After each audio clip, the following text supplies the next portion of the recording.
محترم ناظرین، السلام علیکم۔ ناظرین، امید کرتا ہوں کہ آپ سب دوست خیریت و عافیت سے ہوں گے۔ اللہ پاک سے دعا ہے کہ اللہ پاک آپ سب کے تمام جائز خواہشات کو پوری فرمائے، آمین۔ بسم اللہ الرحمن الرحیم۔ ایک یہودی نے اپنے بیٹے کو کہا، جاؤ سودا لے آؤ۔ یہ سن کر وہ باہر نکل گیا۔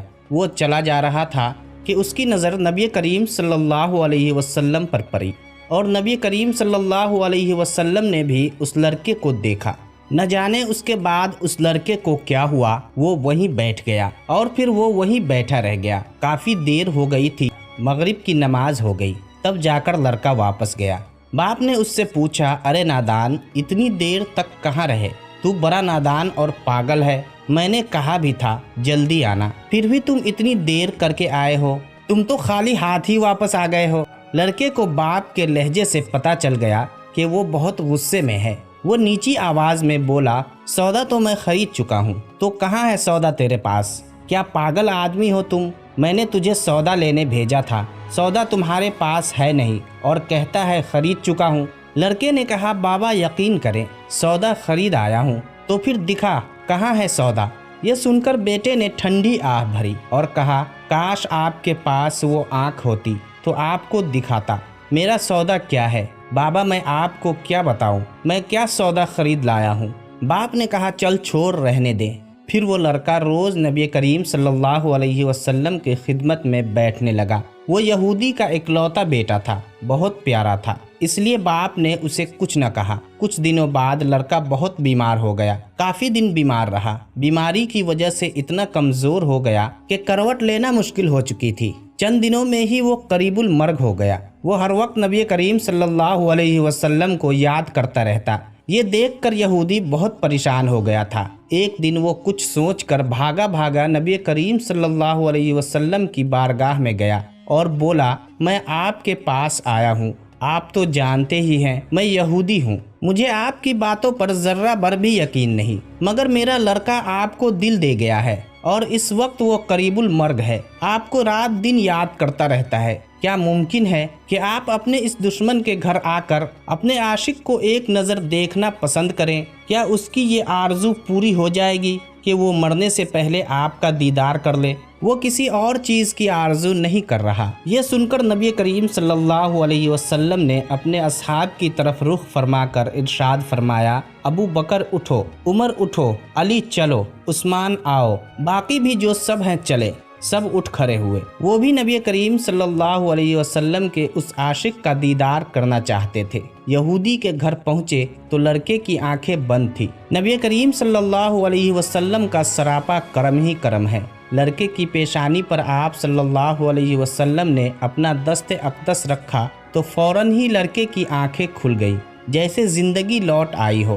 اس کے جسم میں طاقت آ گئی، ناتوانی میں جوانی آئی۔ آنکھیں کھولی تو رخ مصطفیٰ صلی اللہ علیہ وسلم پر نظر پڑی تو ہلکی سی چہرے پر مسکراہٹ آئی، اس کے لب کھل گئے، مسکراہٹ پھیل گئی۔ یہ دیکھ کر نبی کریم صلی اللہ علیہ وسلم نے فرمایا، بس اب کلمہ پڑھ لو۔ لڑکا اپنے باپ کا منہ تکنے لگا تو یہودی بولا، میرا منہ کیا تکتا ہے؟ ابو القاسم محمد ابن عبداللہ صلی اللہ علیہ وسلم جو کہتے ہیں وہی کر لو۔ یہ سنتے ہی لڑکا بولا، یا رسول اللہ صلی اللہ علیہ وسلم، میرے پاس تو کچھ بھی نہیں ہے۔ آپ صلی اللہ علیہ وسلم نے فرمایا، بس تم کلمہ پڑھو، میں جانوں اور جنت جانے، تم میرے ہو جاؤ، جنت میں لے جانا میرا کام ہے۔ لڑکے نے فوراً کلمہ پڑھا۔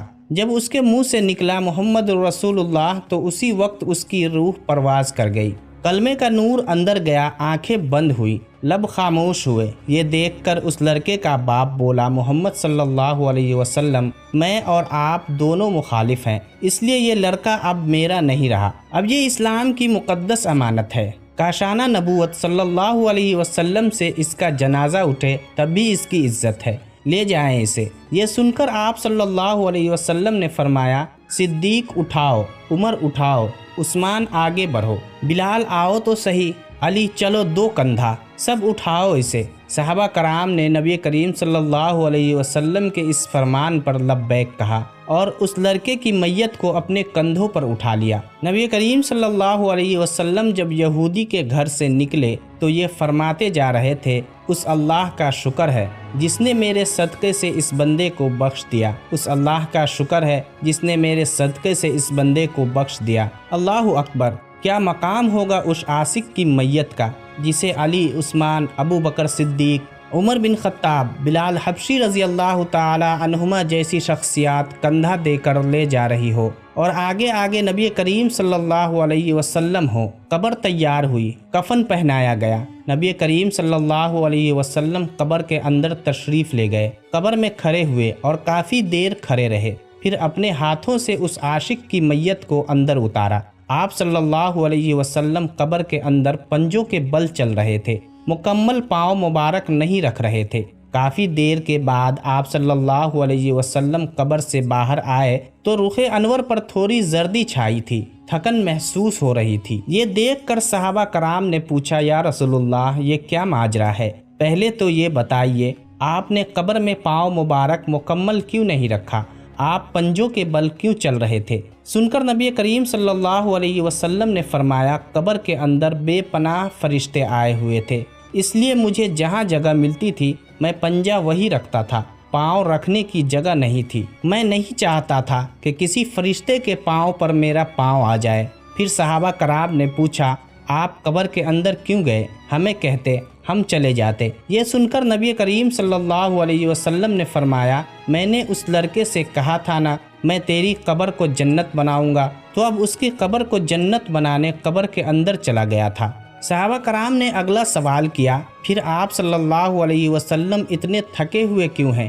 نبی کریم صلی اللہ علیہ وسلم نے جواب میں ارشاد فرمایا، تھکا اس لیے ہوں کہ فرشتے اور حوریں اس عاشق کے دیدار کے لیے آ رہے تھے اور میرے بدن سے لگ لگ کر گزر رہے تھے، اسی وجہ سے تھک گیا ہوں۔ سب صحابہ کرام اس عاشق کی قسمت پر عش عش کر اٹھے۔